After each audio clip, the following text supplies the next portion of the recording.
स्वागत स्वागत स्वागत।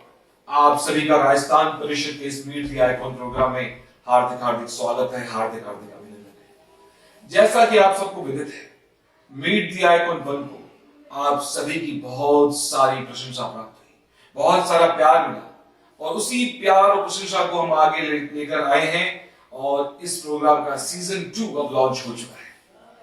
और सीजन 2 में हम न केवल बैंगलोर तक सीमित रहे, हमने बैंगलोर से बाहर भी जाकर अब इंटरव्यूज लेना शुरू कर दिया है, साक्षात्कार लेना शुरू कर दिया है। और इसी कड़ी में हम आ चुके हैं पिंक सिटी जयपुर। और पिंक सिटी जयपुर में आज हम जिस शख्सियत के साथ जुड़े हुए हैं वो कोई साधारण शख्सियत नहीं है, वो है श्री निर्मल जी बढ़िया। निर्मल जी का जेम्स ज्वेलरी का व्यवसाय है और बचपन से ही जयपुर में ही सिटी में ही है। हमारे साथ इंटरव्यू में आज जुड़ चुके हैं राजस्थान परिषद के अध्यक्ष श्री कमल जी तातेड़। श्री कमल जी तातेड़, आपका भी हार्दिक हार्दिक यहाँ पे स्वागत करते हैं इस इंटरव्यू में। और अब हम शुरू करते हैं आज का साक्षात्कार। और उससे पहले मैं निर्मल जी को बता देना चाहूं कि राजस्थान परिषद बैंगलोर की एक विशिष्ट संस्था है, एक ऐसी सामाजिक संस्था जो पिछले 43 वर्षों से, चाहे वो शिक्षा का क्षेत्र हो या चिकित्सा या सामाजिक जुड़ाव की बात हो, राजस्थान परिषद हमेशा अग्रणी रहा है, हमेशा अग्रिम पंक्ति में खड़ा हुआ रहा है। और इसी सामाजिक जुड़ाव की पहल को आगे ले जाते हुए हम ये कार्यक्रम लेकर आए, मीट द आइकॉन सीजन 1। ये कार्यक्रम की शुरुआत जब आचार्य श्री महाश्रवण जी बैंगलोर में थे, जब उनका बैंगलोर पदार्पण हुआ, तब हमने वहां पे एक स्टूडियो बनाया और उस स्टूडियो में हमने समाज की जो प्रसिद्ध विभूतियां हैं, जो महान विभूतियां हैं, समाज के जो स्टेक होल्डर्स हैं, उनका हम लोगों ने इंटरव्यू लिया। मकसद यही था कि उनके जीवन के बारे में जाने, उनके रहन सहन के बारे में जाने, उनकी सफलता के राज के बारे में जाने, ताकि हमारा जो ये प्रोग्राम जो पूरी दुनिया में ब्रॉडकास्ट हो रहा है निर्मल जी, चाहे वो यूट्यूब के माध्यम से हो, चाहे वो फेसबुक के जरिए हो, चाहे वो ट्विटर के लिंक के माध्यम से हो, चाहे वो इंस्टाग्राम के माध्यम से हो, ये इस प्रोग्राम की धूम पूरे विश्व भर में है। और आज हम अपने आप को गौरवान्वित महसूस करते हैं, एक हर्ष की अनुभूति होती है आज कि हम आपके साथ हैं। तो शुरू करें कमल जी आज का इंटरव्यू। निर्मल जी, सबसे पहले तो मैं आपसे ये पूछना चाहूंगा कि आपका बचपन कैसे बीता, क्या माहौल था आपके बचपन में? बचपन में तो जो बचपन में सबका निकलता है, हंसते खेलते निकलते हैं, स्कूल जाना है, पढ़ के आना है, माता पिता जी के पास रहना है। और छोटे से घर के अंदर बड़ा परिवार होता था, ज्वाइंट फैमिली होती थी। अच्छा। सभी के साथ रहना है, बुआ जी के बच्चे भी रहते थे, तो मामा जी के लड़के हैं, तो कोई यहाँ पढ़ने आए हुए हैं, तो गाँव में स्कूलों की प्रॉब्लम होती थी तो पढ़ने भी आते थे। अच्छा। तो ताऊ जी का परिवार था, बुआ जी का परिवार था, पुराना मकान था। शाम के समय छत पे जैसे बिस्तर लगते थे, जैसे 15-15, 20-20 बिस्तर एक साथ लगते थे, वो जमाना ही चेंज हो गया। क्या बात है। देखिए, आपने बात कही यहाँ पे कि संयुक्त परिवार से, तो आज हम जिस माहौल को देखते हैं कि आजकल जो संयुक्त परिवार वो लुप्त होते जा रहे हैं, तो हमारी जो ऑडियंस हम जो यहाँ ये प्रोग्राम देख रही है, हम आपसे जानना चाहते हैं कि संयुक्त परिवार के बेनिफिट्स क्या हैं? नहीं, संयुक्त परिवार का तो मजा ही अलग है। मैं तो कहूँगा आज भी संयुक्त परिवार का जो मजा है वो घर पे हो ही नहीं सकता। आप चाहे बिजनेस के अंदर अलग अलग रहें, लेकिन परिवार के अंदर साथ रहें, ये मेरे सबको जो भी मेरे से राय लेने भी कहीं जाते हैं, मैं सबको ये रहता हूँ जहाँ तक हो सके परिवार और व्यापार दोनों साथ होना चाहिए। लेकिन आने वाले समय में यदि व्यापार नहीं दिखता है तो व्यापार अलग अलग रखें, परिवार साथ रखें, उसका आनंद अलग आता है। आनंद अलग आता है। जी हाँ, बहुत अच्छी बात कही आपने।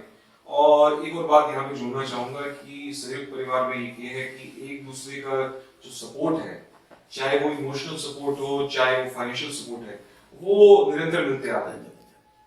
तो अब आपसे ये जानना चाहूंगा कि आप अभी जेम्स एंड ज्वेलरी बिजनेस में हैं, तो ये व्यापार आपने शुरू किया कि आपके परिवार का पुश्तैनी व्यापार है, इसके बारे में कुछ बताएं। हमारे पापा जी श्री सागरमणि शाह बर्डिया मेनली पहले प्रॉपर्टी बिजनेस में थे और जेमी ज्वेलरी बिजनेस में भी व्यापार किया करते थे। जब हम तीनों भाई सुरेंद्र जी बर्डिया, राजेंद्र जी बर्डिया और मैं, हम तीनों इस व्यापार में आए तो मैं तो छोटा था। जब हमारे बड़े भाई साहब ने ये व्यापार को जेमी ज्वेलरी का स्टार्ट किया तो उस समय हम पूरा कच्चा माल इंपोर्ट करके पूरे इंडिया के अंदर रॉ मटेरियल बेचते थे, जो मैन्युफैक्चरिंग काम में आके री एक्सपोर्ट होता था। ऐसे व्यापार हमारा चलता रहा और हम तीनों भाइयों में आज भी बहुत अच्छा प्यार है, बहुत अच्छा स्नेह है। लेकिन व्यापार अलग होना स्वाभाविक होता है।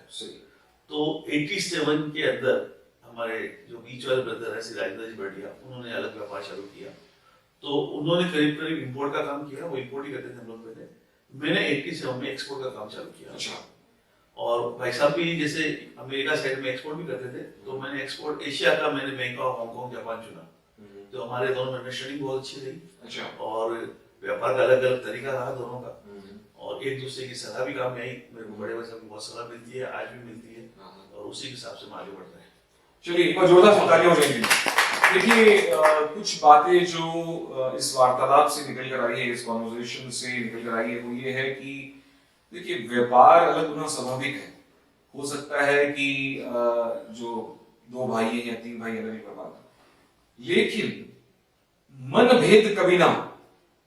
जैसे कहते हैं कि मतभेद हो सकते हैं, डिफरेंसेस हो सकते हैं, बट जो मनभेद है वो मनभेद कभी भी अपनों के साथ नहीं होना चाहिए।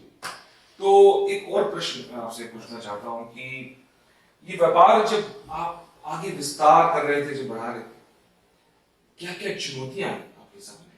तो व्यापार के अंदर तो एवरी सिटी ही चुनौती आती है। उसको आपको पीछे देखे नहीं, प्रॉब्लम को ढूंढना नहीं, आगे निकलना है, प्रॉब्लम से निकलना है। और आप टेबल पर बैठेंगे तो रोज अपने व्यापार के अंदर 100 प्रॉब्लम्स आती है, उसमें 100 में आज 90 को सॉल्व करना है, फिर नहीं अगले 100 प्रॉब्लम आनी है। आप पुराने से सीख सकते हो, लेकिन पुराने पे विचार नहीं करना है। पुराने को अपन को गाइडेंस मिलेगी, पुराने में अपन जो गलतियां हैं उसको अपन सुधारना है, लेकिन पुराने को ज्यादा सोचना नहीं है।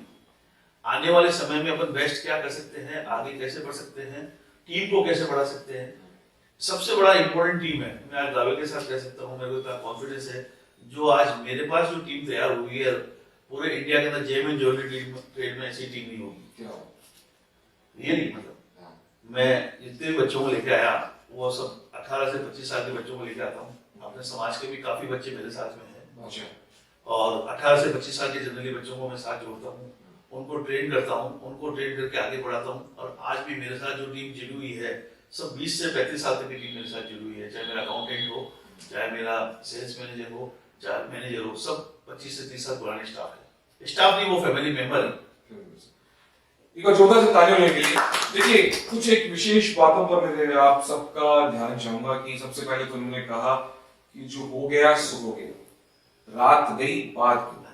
पुरानी असफलताओं की गठरी को अगर आप ढोते रहेंगे तो कहीं ना कहीं वो बोझ तले आप दब जाएंगे। दूसरी जो बात उन्होंने कही कि जो टीम वर्क है, इट इज वेरी इंपॉर्टेंट। तो ये अपनी सफलता का श्रेय टीम को देते हैं कि आज इनके पास एक बहुत ही अच्छी टीम है, एक बहुत ही उम्दा टीम है, उस टीम के कारण आगे बढ़े। एक और बात, एक और विशेष बात कि ये युवा शक्ति को के समर्थन का विश्वास करते हैं, युवाओं की प्रतिभा पर विश्वास करते हैं, और इसकी ये पहचान है कि ये कह रहे हैं कि 18 से 25 साल के जो युवक हैं, कई युवक इनके साथ जुड़े हुए हैं।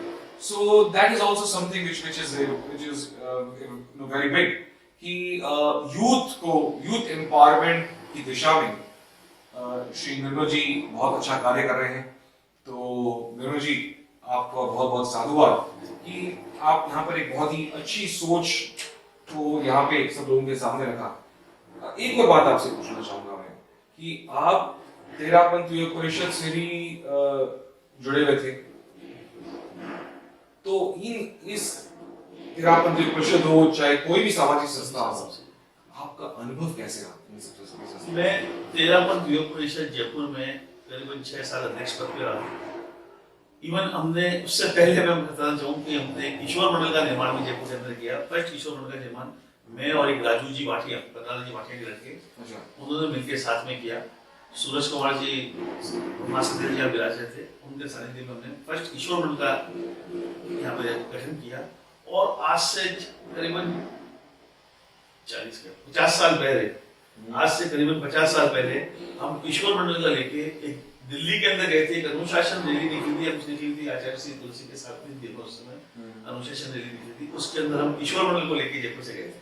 क्या बात, एक बार जोरदार से तालियां हो जाएंगी। देखिए, सामाजिक संस्थाओं से जुड़ना कोई आसान कार्य नहीं है। अपने जो ऑर्गेनाइजेशन के डिफरेंसेस होते हैं, चलो हम उनको निपटा लेते हैं, बट हम कभी सामाजिक स्तर पर जब होते हैं तो कहीं ना कहीं हमें अपने स्वभाव को भी चेंज करना पड़ता है, हमें समभाव रखना पड़ता है और कई विषमताओं का सामना करना पड़ता है। कई ऐसे हो सकता है विरोध आ जाए हमारे सामने, उनका सामना करना पड़ता है। लेकिन हमारे साथ जुड़े हुए निर्मल जी हैं, इन्होंने उन सभी चुनौतियों का सामना किया और आज वो अपने क्षेत्र में नहीं बल्कि सामाजिक क्षेत्र में भी बहुत ही सुविख्यात नाम है, न केवल जयपुर में बल्कि पूरे भारतवर्ष में। तो निर्मल जी, अब आपसे ये पूछना चाहूंगा कि आप बिजनेस ऑर्गेनाइजेशन से भी काफी जुड़े हुए हैं, चाहे वो जीटो हो, चाहे वो आपका इंडियन जेम्स एंड ज्वेलरी का के ट्रेड ऑर्गेनाइजेशंस हो। So how is this experience, because in organisation जुड़कर आपका जो इंटरफेस होता है वो सरकार के साथ होता है सीधा। You are representing a trade body to the government. तो ये अनुभव आपसे जानना चाहेंगे क्योंकि ये बहुत ही यूनिक अनुभव है जो जिससे लोग सुनकर बहुत लाभान्वित होंगे। मैं gem and jewellery export promotion council का राजस्थान का रीजनल चेयरमैन हूँ अभी, और जो ज्वेलर एसोसिएशन जयपुर है जिसके 7000 मेंबर्स है, उसके मैं 3 बार कंटिन्यू पिछले 10 साल में अध्यक्ष रहा हूँ। अभी नहीं हूँ लेकिन पिछले 3 बार अध्यक्ष रहा हूँ। तो मेरा जेम एंड ज्वेलरी व्यापार में काफी अच्छा जुड़ाव है सभी से, और मैं ऑल वर्ल्ड का जो इंटरनेशनल कलर एसोसिएशन है उसका वाइस प्रेसिडेंट था। तो काफी संस्थाओं से जुड़ा हुआ हूँ, जेम एंड ज्वेलरी काफी संस्थाओं से जुड़ा हुआ हूँ। और जो उसके अंदर कोई भी प्रॉब्लम्स आती है, छोटी से लेकर बड़ी प्रॉब्लम आती है, तो उसका हम समाधान ढूंढते हैं। कोई प्राइवेट लेवल पे होता है, व्यापारिक लेवल पे होता है, या गवर्नमेंट लेवल पे होता है, राजस्थान स्टेट लेवल पे होता है, या सेंट्रल लेवल पे होता है। सभी की हम प्रॉब्लम समझकर और गवर्नमेंट को एक सजेशन के साथ देते हैं कि भाई ये अभी ये रूल चल रहा है, यदि नया रूल ये लाया जाए तो इससे विन-विन सिचुएशन है, गवर्नमेंट को भी फायदा होने वाला है और पब्लिक को भी फायदा होने वाला है। कभी भी हमने एसोसिएशन के लेवल पे कोई भी ऐसे विचार गवर्नमेंट को नहीं दिए जिससे गवर्नमेंट का नुकसान हो और केवल व्यापारी को फायदा हो। हमने दोनों को ही ध्यान में रखते हुए अच्छे सुझाव हर बार देते हैं और गवर्नमेंट हमारे सुझाव को मानती है, चाहे स्टेट गवर्नमेंट हो चाहे सेंट्रल गवर्नमेंट। देखिए, ये जो विचार इन्होंने रखा है, मैं मानता हूं कि हम सब इससे लाभान्वित होंगे। एक तो ट्रेड बॉडी फॉर्म होना, और मैं ये कहना चाहता हूं कि ट्रेड बॉडीज, ज्यादातर ट्रेड बॉडीज जो है वो कहीं ना कहीं बदनाम है, बदनाम शब्द का अगर उपयोग करो, कि गवर्नमेंट को प्रेशराइज करना या इस तरह की लॉबिंग करना, स्ट्राइक करना, लॉकआउट करना। लेकिन निर्मल जी ने एक बात, बहुत ही अच्छी बात बताई कि ये जिन ट्रेड बॉडी से जुड़े हुए हैं वो कहीं ना कहीं एक सकारात्मक सोच को लेकर आगे बढ़ी है। वो गवर्नमेंट की हेल्प करती है, पॉलिसी मेकिंग में हेल्प करती है गवर्नमेंट की, और हेल्प एक ऐसा प्रेजेंटेशन देती है जिसे हम व्हाइट पेपर कहते हैं अपने बिजनेस लैंग्वेज में। व्हाइट पेपर प्रेजेंट करती है, उसमें बताया जाता है कि भाई आप अगर ये करें तो फायदा है, आपकी रेवेन्यू यहाँ पे बढ़ सकती है। तो ये सकारात्मक सोच लेकर ये जो ट्रेड बॉडीज बढ़ रही हैं, ये बहुत ही काबिल तारीफ है निर्मल जी। हमारा जो एक्सपीरियंस रहा, गवर्नमेंट से कोई भी जो काम कराना हो, केवल अपनी तकलीफ बताने से कोई भी प्रॉब्लम सोल्व नहीं होती है। ये हमारे समझ में आई जब हम गवर्नमेंट डिपार्टमेंट में दिल्ली तक जाते हैं, मिलते हैं, मिनिस्टर से मिलते हैं, उच्च अधिकारी से मिलते हैं, स्टेट में उच्च अधिकारी से मिलते हैं। उनको आप प्रॉब्लम दीजिए, प्रॉब्लम का सॉल्यूशन दीजिए, प्लस इसमें आंकड़े दीजिए, इसमें गवर्नमेंट को क्या फायदा होने वाला है, आपको क्या फायदा होने वाला है। तो वो प्रैक्टिकली उसकी स्टडी करके, कोई गवर्नमेंट भी सब अच्छे, मैं जिन ऑफिसरों से मिलता हूँ बहुत ज्यादा इंटेलिजेंट है, आधा घंटे के अंदर अपनी सारी समस्या समझ जाते हैं कि उस व्यापार से जुड़े हुए नहीं होते हैं। तो वो भी सब चीज को देख के, उसको रियल की प्रॉब्लम को देख के आगे तक उसको मेहनत करके उसको सॉल्व करवाते हैं, केवल सुनते ही नहीं है। आजकल जो पिछले 5 साल का अनुभव है, इस सरकार को यदि आप सही राइट में उसको प्रेजेंट करें तो आगे आपका कार्य जरूर होगा। देखिए, ये रामबाण दे दिया इन्होंने। ये रामबाण ये है कि प्रॉब्लम मत बनो, और प्रॉब्लम एक्सपेंस करने से कुछ नहीं होगा। प्रॉब्लम के साथ में अगर आप सॉल्यूशन देते हो, and that also banking up with facts and figures, with correct facts and figures, then definitely it's a win-win situation for everyone who is involved. तो हमें बहुत अच्छा लगा ये सुनकर निर्मल जी। एक और बात आपसे सुनना चाहूंगा कि हम सब एक पर्टिकुलर धर्म संघ को बिलोंग करते हैं। तेरापंथ धर्म संघ, अपने जैन धर्म संघ है, उसको बिलोंग करते हैं। तो अपने धार्मिक जो धर्म संघ है, उसकी कोई एक विशेष बात जो आपको अच्छी लगती हो, जिसका आप अनुसरण करते हो, उसके ऊपर हम आपकी राय जानना चाहेंगे। तो अपने धर्म गुरु का जो डिसिप्लिन का सिस्टम है वो बहुत ही बड़ा है। चाहे अपने धर्म संघ के अंदर अपन उसको व्यापार के अंदर भी लेके ले लो तो भी आपके काम में आएगा। एक आचार्य होने से और जो अपन से ऊपर से आदेश आ गए उसको नीचे तक मानना है। वही अपने व्यापार के अंदर है कि जो आगे से व्यापार के अंदर इंस्ट्रक्शन है उसको आपको नीचे फॉलो करना है। सही है। तो ये बहुत ही बड़ी बात है कि अपना समाज सबसे जुड़ा हुआ है। एक आचार्य है, एक निर्देश में सारा कार्य होता है, एक दूसरे के अपन काम में आते हैं। और सबसे बढ़िया जो जरूरी अपने को लग रहा है कि अपन जितने भी एम्प्लॉइज अपन रखते हैं, अपने कार्यकर्ता रखते हैं, अपने व्यापार के अंदर रखते हैं, उसके अंदर प्रायोरिटी उनको देनी चाहिए जो अपने समाज के हो। सब तो रखना पॉसिबल नहीं है, लेकिन एक प्रायोरिटी का आधार जरूर होना चाहिए। यदि सेम लेवल पे सेम आपको आदमी चाहिए तो उसमें प्रायोरिटी अपने समाज का आ रहा है तो सबसे अच्छा रहेगा। एक जोरदार से ताली हो जाएगी। देखिए, सामाजिक उत्थान में कितनी बड़ी भागीदारी है श्री निर्मल जी की। उनके अभी श्रीमुख से निकला कि जो अपने समाज के जो युवक हैं, उन समाज के युवकों को प्राथमिकता देनी चाहिए। तो न केवल ये आगे बढ़ रहे हैं, साथ में पूरे समाज को लेकर आगे बढ़ रहे हैं। ये एक बहुत ही अद्भुत बात है, बहुत ही उचित बात है, और इस बात का अनुसरण ये कर रहे हैं तो हमें बहुत खुशी हो रही है। और मैं ये बता दूं आपको निर्मल जी इस मोड़ पे कि हमारी जो संस्था है राजस्थान परिषद, उसका और आपका उद्देश्य कहीं ना कहीं एक है। हम भी हमारे समाज के जो पिछड़ा वर्ग है, समाज के जो युवक हैं, उनके साथ हमेशा। और एक टूर्नामेंट हम ऑर्गेनाइज करते हैं हर साल, क्रिकेट का टूर्नामेंट। उस टूर्नामेंट से कितने ही युवक जुड़ते हैं और जुड़ के लाभान्वित भी होते हैं, चाहे वो नेटवर्किंग हो उन सबके बीच, चाहे वो बॉन्डिंग हो। एक बहुत बड़ा प्लेटफॉर्म हम देते हैं। तो कहीं ना कहीं हमारी सोच बहुत मिलती है।